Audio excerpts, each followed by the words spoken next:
Okay, these lights are really bright. It's bright and early. You guys have exceeded my expectations. I'm so excited because this is the last day of the conference, and I had said I'll be lucky if I get 5 to 10. So I am so excited you are here. I hope you're excited to hear what we're going to talk about today. I wanted to do a little bit of an audience poll. So are all of you, how many people are private industry? All of you? How many are nonprofit or education? Okay. The rest of you, are you public sector, like government, or, okay, perfect, okay. All right, so that'll give us a good mixture as we go forward. So I'm gonna do the little disclaimer. You probably have seen the RSA one, but I'm gonna highlight the CRI one for sure, because as I start talking through this, I wanted to make sure that everyone knows when we put our materials out that, you know, we're not guaranteeing that there is not going to be a cyber incident happening.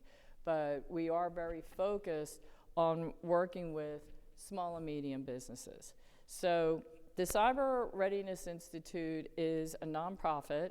I'm going to try to have this interactive with you guys. So as we go through this, if you have questions, please just, I know they want you to come to the mic. If you don't, raise your hand and I'll repeat the question, because as you know, they tape these sessions for folks. But we're a nonprofit. This is what we're focused on. We have senior executives from these corporations. So let me give you a little background on the Institute itself.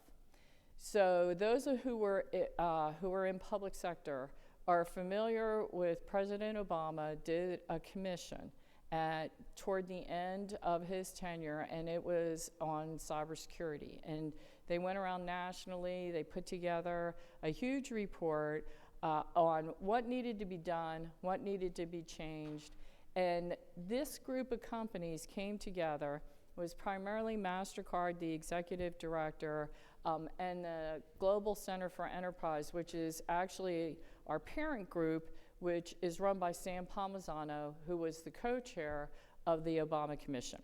He and Ajay Banga, who was the CEO of MasterCard. And when they looked at all the recommendations they made, they knew the focus was going to be on public sector, critical infrastructure, like state and local governments, the 16 critical infrastructures. But what is the economic driver of every country is small and medium businesses. So they came out, they formed the Cyber Readiness Institute, and we're focused on small and medium businesses. And what we do is, through their membership, they were committed and are committed to making sure that the material that we do, the free content, the things that we develop, will always be free to small and medium businesses. Because the number one thing that they talk about, right, is I don't have the money to invest. And if you're a small business and you look at it, it's like, okay, how many of them are actually going to go out and say, I need to hire an IT professional, or, you know, I need a CISO. And our guiding principle here is our materials have to be understandable so the two-person pizza shop can take our material, do our program, and implement it. So that's the guidelines that we have for this program. Now, when you look at this, I'm going to stay on this slide for a little bit. I'm going to talk about the actual program. So the Cyber Readiness Program itself, we have is focused on the organization, and then we have a Cyber Leader certification, which is for the individual. Okay, so when you go across the bottom, these are the programs that we have. Now, the Cyber Readiness Program is a foundational program, and the minute that I tell you what we focus on, you guys are going to all be like, yeah, no kidding, Karen. We only focus on 4 core areas. It's Passwords Plus is what we call it, automatic updates, phishing, and storage of removable media. And we are not focused on the technical implementations of what is happening, because most of the small and medium businesses are using managed service providers for these activities. So we're really focused on the culture of the organization and how they put these things together so that they know what is critical to them. And when they finish the cyber readiness program, what they will have in place are the policies that they need. So for example, we call it more than a password or passwords plus, because multi-factor authentication, like we've done global surveys, which CRI is global. We've done the surveys, they know what it is. They're like, yeah, we probably should implement it, but it's too hard. So it doesn't happen within the small business. And so what we say is, okay, if you don't do this, the policy says you have to have a 15-character password. And we explain to them why you need to have a 15-character password or a passphrase. So we don't go into, this is how you enable multi-factor authentication. A lot of times what we end up doing when we talk to them, or as we go through some of these activities, it's like, you're already using it. They're like, really, I am? And then you tell them how they're using it in multiple ways, and then the aha light goes on, okay? So we also do, like I said, it's automatic updates, it's phishing, and then it's removable media, the storage, and we focus on those 4 areas. And then what we also do is we ask for one person to be in charge of this within the organization, and that's the cyber leader. So if you go through this program, what you'll see is there's different personas set up. And for example, one will be a human capital resource person, for a 500-person organization, and it sets up the persona saying, hey, I just got assigned this cybersecurity stuff and I don't even know what it is. And then this persona walks them through the program and then explains to them why they're doing the things that they're doing. So they will have the policies, they will have an asset inventory, they'll have a data inventory, they'll have backups and have a plan to test their backups. And they will also have trained all their employees and have an incident response plan. So when they go through this, it's called a playbook. We put it together as a playbook, but and we say, hey, these are the worksheets that you need to go through, but we're not telling them, hey, and by the way, you're in compliance now with the NIST cybersecurity framework, and you also finished the NIST the ISO standards for business continuity. Like, none of that is in there, but it all conforms to that, okay? So the foundational program is the cyber readiness program itself. So that's what you see in the middle, and when the cyber leader finishes that program, the organization now has completed and has a certificate of completion for the cyber readiness program. There's a couple other things that we do in that area that allows for them to get a verification, and then they become certified cyber ready. If the cyber leader wants to continue on doing work, we have a certification for the individual so that they can do the cyber leader certification, and it goes a little bit more into depth about questions they should be asking, things that they're doing, because most of this is contracted out locally. The last piece that I want to talk about is this new piece that we've added, which is the cyber coach certification, and that's why you're all here, and I hope I get you all excited about this. So what this is really doing is it's taking an individual like myself, I do this, so we can talk about this if you like, and then what we do is actually work with an individual entity. And we're a research group, and so what we're doing is researching, saying it's not just the materials and the cost is the barrier for the reason why small and medium businesses or small and medium entities aren't doing this, that there are other factors associated with why they're not completing these programs or why they're not taking advantage of the free materials that are out there. Because you guys know, as well as I do, DHS, CISA has a whole load of free materials. NIST out on its website has a bunch of free materials. We're listed on the NIST website. It's out there, but it's actually the entity taking the time, which is also a resource, to be able to sit there, work through it, and do it. So when we ran these pilots initially, we ran them with some of our organizations, right, our member organizations, and then also with a group out in Hawaii called Cyber Hawaii. And what we did was try different incentives to see how these entities within the supply chain would actually complete. The completion rates went from, hey, we just send out a notification asking people, hey, would you do this because you're within the supply chain of this organization, to, hey, if you do this, we'll give you preferred status because you don't have a contract yet within our supply chain, so we really would like for you to do this, to, hey, you're going to be in the defense industrial base. We're going to give you coaches to help you work through this program so that you actually have the foundational pieces in place, so that when you self-attest to your prime contractor, they're going to know what the artifacts are that you have in place, and they're going to know how this works. Okay, so the first one, the completion rates, this is how we measure it. The completion rates were about 30%. The second one, where the incentive is, hey, we're going to give you preferred provider, and also, we had people answering questions along the way. That was about 47%. The one where we had a coach actually working with them, explaining to them as they had questions, checking in with them, seeing how they are doing on things, we had 78%. So we said, okay, if people are really committed to this, let's figure out how we can actually scale this coach approach using our materials if there's a need within a certain area. So these are some of the things that we also found out from that. We're saying, okay, what makes a good coach? How is this actually going to work? You're dealing with an entity that doesn't have any time whatsoever. They're really trying to, hey, I'm just going to go use Square. I advertise on Etsy. I have my stuff out on Facebook. I just want to get my stuff out there. And I'll give you a great example. I live in a small town in West Virginia. My florist uses Square. They got hacked. I kept getting invoices over and over again for flowers that I was sending to people I had no idea.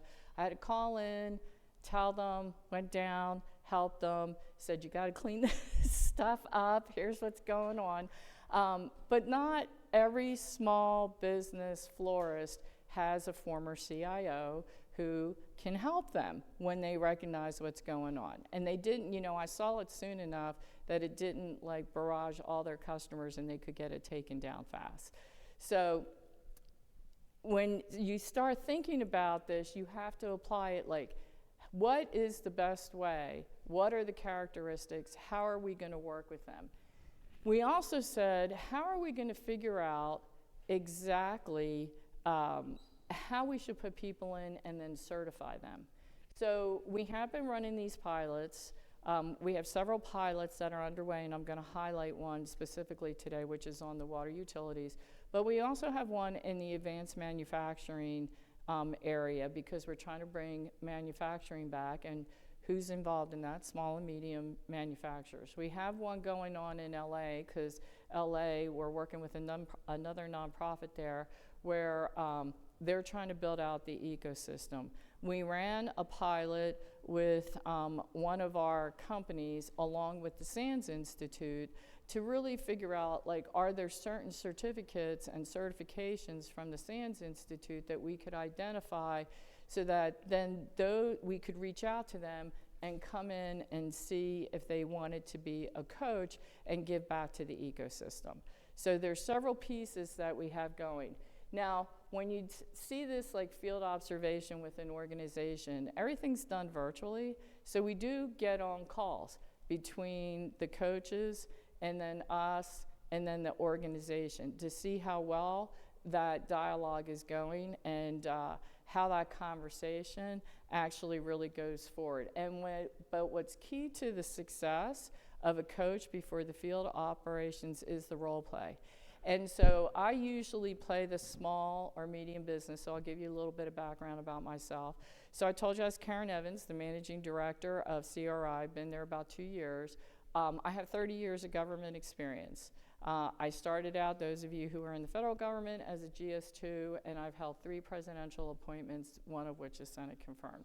So I've been a chief information officer at Components Within Justice. I was the chief information officer at Department of Energy. I was the chief information officer at Department of Homeland Security. I was the CIO for what is now called the CIO for the federal government for 6 years during the Bush administration.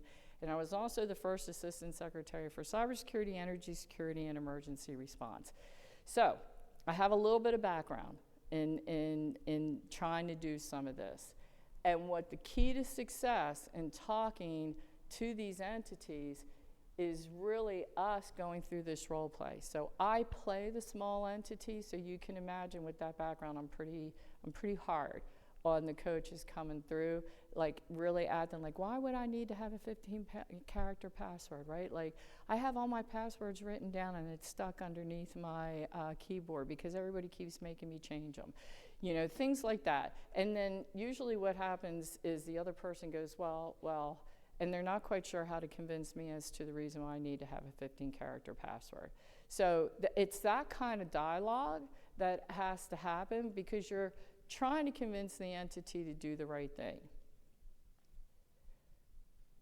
The other part is communications, communications, communications. No matter what job you're in, I think I've heard it multiple times throughout RSA about the ability to communicate, to be able to talk about the issues, to be able to talk about the risks, to be able to talk about this. The other piece is the project management, because you will have, if you sign up to be a coach, you're going to have your own job and they have a job.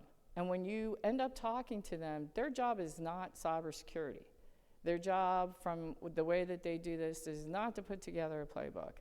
9 times out of 10, their job, you know, like they could be, if we go to the 2-person pizza shop, making pizza, making sure the orders are in. But the one thing that they have all learned that I find is common is COVID. I know we all think, oh, it's terrible. It's actually a really good thing for small and medium businesses because now they clearly understand how the supply chain works.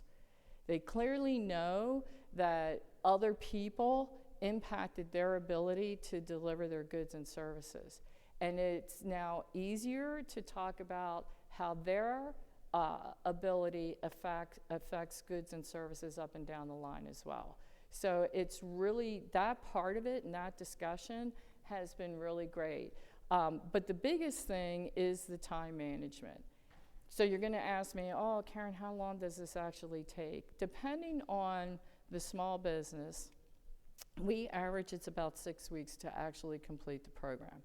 And that includes, the longest part of this is the training that they have to do. And they have to conduct training with, and we ask them to do it with their contractors and then with the employees. All the training material is also free. Every video that is within the CRI program is downloadable. We also put it on a YouTube channel. So we give them examples like, do you have a staff meeting once a week? Because like they could have like 10 people and they go, yes, and why don't you show a few of these videos? And just like, it's only 4 topics, right? So they can make it through 4 topics. And they're like, oh yeah, we could do that. That's really good. Yeah, we can do this. And we also have this thing called Fishing Friday, that every Friday we send something out. We said, sign up for Fishing Friday. That way you're training them every week with a new fishing attack. So we try to make it as easy as possible. So the next question you're going to ask me is, how much technical knowledge do I really have to do to be a coach? Some of the people who we're working with right now, they have no technical knowledge whatsoever. Okay, you really just have to understand, if you work through our program, and every coach has to take the cyber readiness program. If you don't take the program, if you don't complete the program, then how are you going to talk to somebody about the program? So we do have that as a requirement. But the real key is the attitude and the communications. They're going to want to talk to you, like when you send them an email and say, hey, can we check in this week? Where are you on this stuff? It's that rapport. And they write back and say, wow, this is a busy week because I'm doing X, Y, and Z. How about this time? And the other key to success is, once you get them on a video call, is schedule the next video call before you let them go, so that they commit, look at their schedule, and then they're ready to go. Okay, so let's talk about this case study.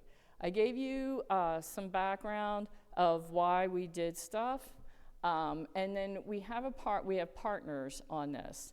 So we're very focused on water utilities. And so all of you know exactly why we're focused on water utilities. This is a no-brainer. You read about it in newspaper every day. There's some kind of hackiness in it. There's small and medium water utilities.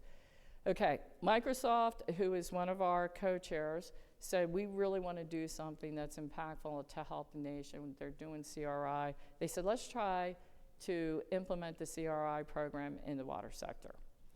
And then our other partner is, and I always have to get this right because they have a long name, is the Center for Cybersecurity and Technology Innovation within the Foundation for the Defense of Democracies, FDD, which houses the Cyberspace Solarium Commission 2.0. Okay, so there are other partners because they're very focused on the water sector as well. And so they're making policy decisions and legislation recommendations and things like that. And I also sit on that board and I said, well, wouldn't it be great if we were making, legislative decisions and putting out laws and things like that if it was based on data? And everybody's like, yeah. So intuitively, you have to do certain things here. What we want to do is back it up with data. So these are the challenges, right, that are faced with small utilities. It's not unique.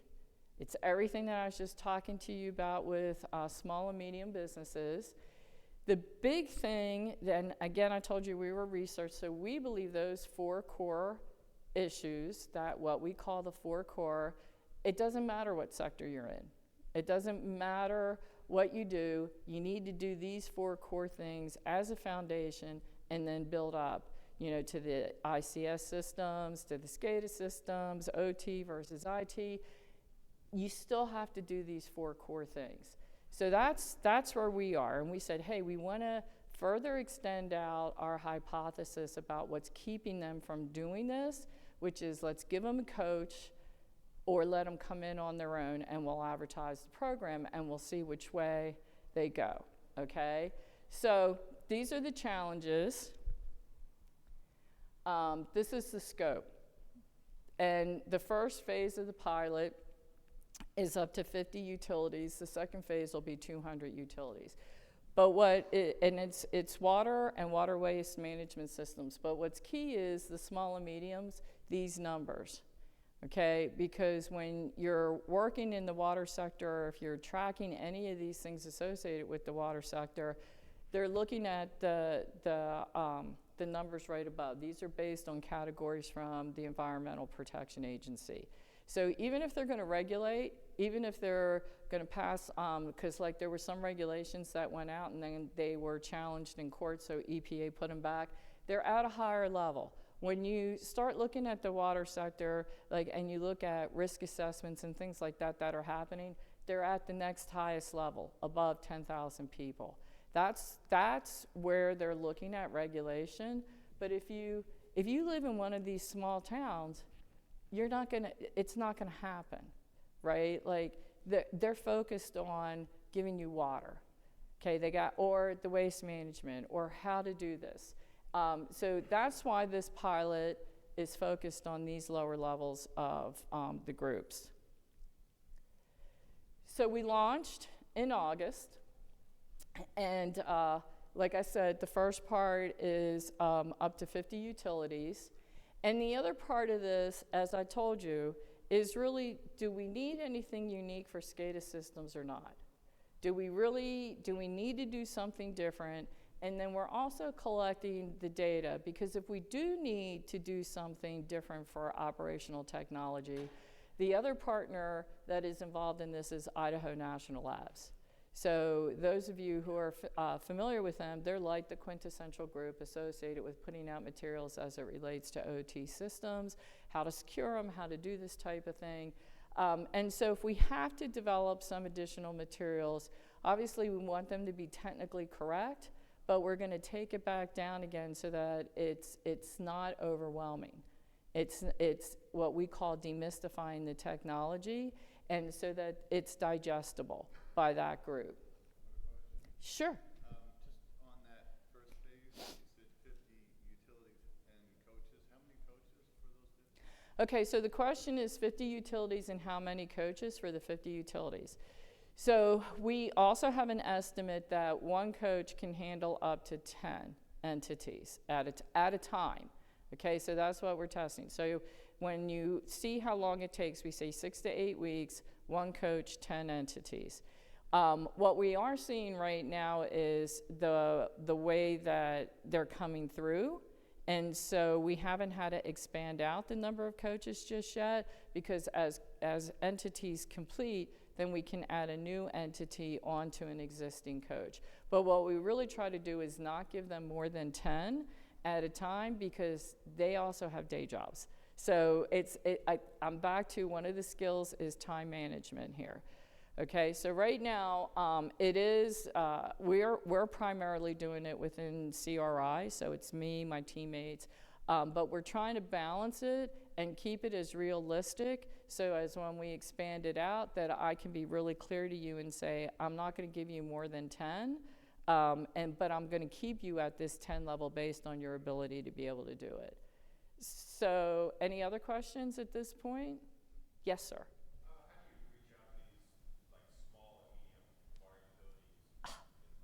You're great. You are not a plant. So, okay. So here's where we are right now, as of March the 8th. We're actually, because I had to get these slides in, we're actually up to about 80 who have expressed interest, okay, across the United States. So that, again, that's the key to success. That's the partnership. So Water ISAC is a group that has worked with us. Again, with the ISACs, they're larger group. They're not the smaller group, right? So we're partnered with the Water ISACs. We asked the Governors Association. So there's a cybersecurity group associated with the Governors Association. And so we outreach to them, did a little bit with them. And we have all this stuff already set up. So it's up on the website. It's hidden. You have to have a code. But, you know, we've done a lot of outreach. So we're also included in the Biden administration's national security strategy for cyber workforce. We're one of the commitments. This initiative is included in that commitment. And they just recently had a meeting on April 29th, and we were invited to talk about this work. So it takes a lot of effort to reach to this group. We're also partnered with DHS CISA because of the regional groups that they have, EPA. It's a lot of connections to outreach. The thing that works really well is this map, though, because when you start showing the map and then you tell them who we've connected to and how we've distributed the information, and we have the pilots all up, and we have all this stuff, states start looking to see that they're not participating. And states are highly competitive, so it's actually really pretty good when you start looking at this map. When you look at the colors, because there's, you can see that there's some blue there, that's like more than one entity that has expressed interest in that group. So we get this information. There's a way for them to come in and reach to us and say, hey, we're interested, which then kicks off this whole process about assigning them to a coach. We have a meet the coach session. We start working through with them on how to do this. And we're still trying to get to that 50 with the first phase. And as we go through this, we have Hawaii and Guam. You know, you have a bunch of different challenges as you're going through what is happening and working through to get to each of these groups. And a lot of it, the average size of the utility so far that we've been working through have been about 19 people in their organization. We do have 7 large utilities, and we made a conscious decision that if a large utility came through, that we said, okay, we're not going to say no, like we were vetting them coming through. So we do have 7. So then the next question would be, I think that you would want to know is, okay, so where are you in that 50? So we're right at, I believe now, at 30 completions. Okay, so we have 30 utilities that have completed this. And then the other part of the test is, did they complete it with a coach or did they complete it on their own? Because we have a path A and a path B that they're coming through. So my hypothesis is still working because we have, out of the 30, we have 27 who have completed because of the coach. So we have 3 that have come in on their own, completed it, started it, they realized it. We do have several who have started and then stopped. And so what we are going to do and what we continue to do is outreach to that group saying, why did you stop? Did you stop because of some kind of conflict? You know, is it too much time? You know, some of the answers that have come back isn't really about the time or the material. It has to do with they're getting an influx of money, and so they're trying to figure out what kind of technology they should buy in order to implement it within their utility, and then like restart the program. So there's different reasons, and we're trying to categorize why a group of them have started, and they're kind of like at the midpoint. So we do track, like we can see on our end, 9 times out of 10, most of them sit right around the 95%. And so we're outreaching to them like, why haven't you finished this last 5%? And the last 5%, you know, it's just a lot of times around the password. It really is around the password issue, about trying to change the password and being in conformance with password policy. Now, the other thing that I told you is there's another piece to this that we have, and we call it the verification of the playbook. Some of these utilities can take the next step, and then there is a certification that their organization can get, and then that then becomes their certified cyber ready. What is that certification that the organization can get? It's a verification of the playbook, and that's a virtual session where we get on with them and we work through and we look at all the stuff, ask them a series of questions. But the last key to success on that is they have to sign a letter of attestation. So if you think all the way back to, I'm talking about this is all about human behavior and culture, that document that needs to be signed off is by the cyber leader and the head of the organization.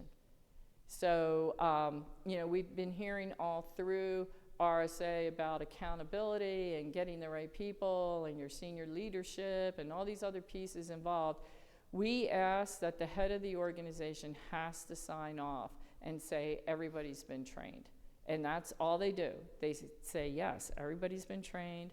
They all know how this works. And the 2 signatures come in. And then based on that, the code says, yes, they're verified. And we generate the certificate of cyber readiness. We have only had 3 that have gone through that. We have a 4th that are doing that. And so what we're also trying to then, as I said, we're a research, is to analyze what's keeping them from taking that last step. And I really believe part of it, and what we're working on, is putting incentives in place because of so many requirements that are going to be coming up either through their partners in the private industry on their supply chain, or if they're in the public sector and they want to be in the defense industrial base, what's coming through the CMMC program, or whatever is happening with some of the other federal agencies and state and local governments about you have to self-attest about what you have. We want that self-attesting so that they see if they have a certificate from the Cyber Readiness Program, they know they have this. If they have been certified and verified by the Cyber Readiness and they have the certification of Cyber Readiness, then they know somebody actually looked at the playbook and looked at those artifacts, and that we have that one letter that says that they've all been trained. So here is what can you do to do this? You know, how can you be part of this? So I have these QR codes up here. I want you guys to do this. So you can complete the Cyber Readiness Program yourself. But if you're interested in becoming a coach, I hope I've piqued your interest here. If you're interested in becoming a coach, we do have a form out there so that you can send your information in. If you're interested in trying to work on the second phase of this pilot, where we're going to be rolling out to another 150 water utilities, we would love for you to come in and we would train you to be a certified CRI coach. So with that, I'd like to open it up for any other questions. Do we have any other questions? You're all going to sign up before you leave? Oh, come on. There's no questions on this at all? Yes, go ahead. You have the CRI certification. Is it just on like your OT state environment, or does it have to be business side? No, so we do not make a distinction, okay? So what is happening right now, so that's why I said you don't have to really have a technology background whatsoever to be a coach, because if you go through the program, the CRI program, you'll know exactly how you have to talk to them. The questions when you're a coach change a little bit when you're dealing with the water sector. That's the only thing that we've seen so far. Not that they need to do the data inventory, right? Like they need to figure out what their critical assets are. The thing is how you talk to them. So I'll give you a great example. A lot of times when a utility will start this program, they think it's the business system. So they only talk to us about email and like Office 365. They primarily talk to us about email and then their IT services.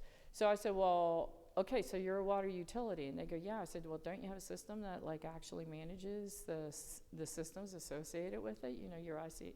She goes, oh, you mean like the ICS systems? And I said, yeah. She goes, the engineers do that. And I went, yeah, so what happens when something happens to that? Does everybody get water? She goes, no. And I go, don't you think that's kind of critical? And she's like, yeah. Oh, okay, I'll put that on the list. And so then when you get to the data part, like I don't have to know how it works. But when we get to the data part, of course I do because I took the SANS course on management of this. But we get to the data part and they go, yeah, we're backing up emails. And I went, well, like, what happens if the engineers lose some of their data? And they're like, well, what would they lose? Then they bring them in and I go, well, like all the stuff that has all the controls. I said, isn't that called the historian? She goes, yeah, it is called the historian. I said, do you back it up? She says, that's a great question. I need to go ask the engineers. And a lot of times they find out that they're not, okay? So then they put it on the list and they put it for the backup. So you don't have to know ICS systems. I do think, and so far we don't have to change our CRI program. What we do think is in the coach program, we're going to have to give them some additional questions and resources of how to talk to a utility or the advanced manufacturing versus the two-person pizza shop if they were involved. And so, sir, you had a question behind you. Yeah, so this is obviously this kind of education has great implications for national security. And it seems to me that there are two large issues, like people completing it and the awareness. And I was wondering if you considered, so I have an acquaintance that works in North Carolina, and in North Carolina there are like 3 or 4 big engineering firms that take contracts on any sort of upgrades or buildings to the water systems. And I was wondering if you considered like working with these larger engineering firms and trying to approach these as they're doing renovations to small or medium-sized water utility system, also tying in this CRI program into. Yes, so the short answer is yes, right? Like we're trying to find where is the force multiplier. So a lot of times with the small entities, regardless of whether we're in the advanced manufacturing or the water utilities, and again, I want to emphasize we're global, so our program is also translated, so anybody who's international, our program is translated into multiple languages. Is that we try to find the right partners, right? So right now, one of the things that we're finding is managed service providers are also small and medium businesses. So we're trying to work with some of them as well so that they build it in and then they then cascade it down, right? We are working with different states, so then trying to find the right incentives with the states, either through their procurements, right, and getting certain things done. So that's where some of this would come up. Kind of working, here's the other one that we really do believe is going to help this is insurances. So by partnering with some large insurance companies, and we've been doing a lot with insurance, because people are dropping cyber insurance, and then what happens is these small entities don't really realize the difference between the business insurance and the cyber insurance that they were carrying, and then they have an incident and they can't recover from the incident. And so we do think that there's incentives that the insurance companies can put in place, which then would cascade across multiple industries like what you're talking about. But you're right. And so a lot of this is us finding the force multipliers that then have this. And that's why the key to success with this is this program's free. Because the number one question that we keep getting asked is, oh great, you're going to get everybody to use CRI program and then you're going to start charging for it. That's not true. Our members are committed to this, right? That's why they're focused on this. They really want to raise the bar of the ecosystem. Like, there's national security implications, there's economic implications from all of this. Like, one of our partners is a development program at Department of Commerce. They translated our website into Russian. One of my teammates goes and trains because culture is different with them, like in Uzbekistan and Kyrgyzstan. So it logically makes sense because if you raise it up, then you're increasing the resiliency of the supply chain globally. Yes? I have two questions. First, for somebody who only has a little bit of background in cybersecurity, about how long is the coach training process usually? Okay, so it depends. Okay, like the initial part is just based on your schedule of when you can come in and then how fast you complete the cyber readiness program, okay, because that's the baseline. Then, based on your own schedule, this role-playing session. To get you fully certified, we have put in a requirement, which we're looking at whether this is still the right requirement, is that you have to work with at least 3 small entities, and one of them has to complete the verification process. Not just the completion, but the verification process so that you actually work through that verification. So we're kind of putting a little bit more incentive on the coach to get somebody to walk through the verification process with them so that you become fully certified. But the first couple parts is how much you invest in it and based on your schedule. And then the second question is, given that you're spread across the United States, do you have coaches service, local areas? Are they flying out? Okay, so coaches, so her question is because we're located across the United States and actually we're global. So I would think that you would ask us, we're 5 people. So our organization is 5 people. We're nonprofit. And the goal is not for us to grow. So this is all done virtually, okay? So you don't have to fly to a location. What we are trying to do, if you fill out the interest form, is we're gonna try to match people up with time zones because we have Hawaii and Guam. And so if we do an East Coast coach, obviously that has big impact on how they do that. We do have some people that were involved in the Cyber Hawaii pilot, so that's how we're assigning some of those utilities based on that. So we want to match it up because this is not like it's volunteer, it's not a full-time job. We do, just so that you know, this is your last enticement here to sign up. The idea is to give you a small stipend as you work through this because you're doing some work, right? And this is complementary to other work. So if you're new and you've never done anything in cyber, this is great for your resume to help you to really start building that up and showing that you have field experience.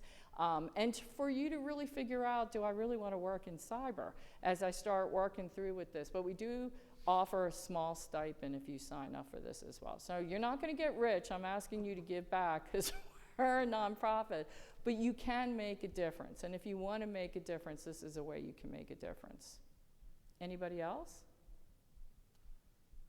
Any other questions? So I guess you got plenty of time. You have plenty of time. Just a basic one, I guess, but if we did do the coaching thing, we get like an email address specific to you guys. We're not talking as ourselves. Well, if you do this, right, you would sign up. Are you asking, am I going to give you a cyber readiness email address when you? I haven't thought about that. I can take that back as if you needed to have that as an option, right? Right now, we haven't really run into that because we have like 4 coaches who are outside and they were using, they're using their own email addresses. I will tell you, based on some of the comments that you were asking, like how do we do the outreach? The good news is that the small entities kind of get it, because the initial contacts from us they thought were spam, and so they weren't responding, which is good. I mean, that was a good thing. So they weren't responding. So that's why we had to have a certain amount of credibility. Like, you know, DHS would follow back up and say, hey, if you get these emails from the Cyber Readiness Institute that say this, they're not spam, right?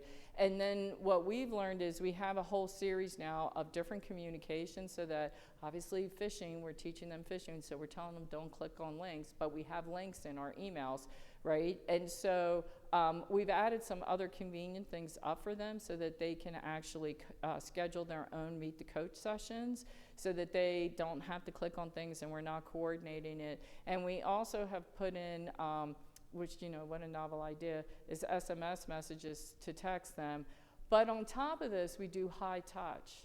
We actually call them, okay? And we get a better response rate from them through a telephone call to commit to sign up for the Meet the Coach session and things like that.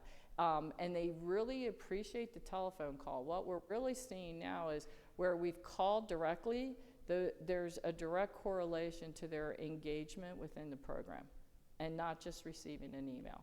But I'll take that back as an issue and ask the team. Anybody else? Yes, sir.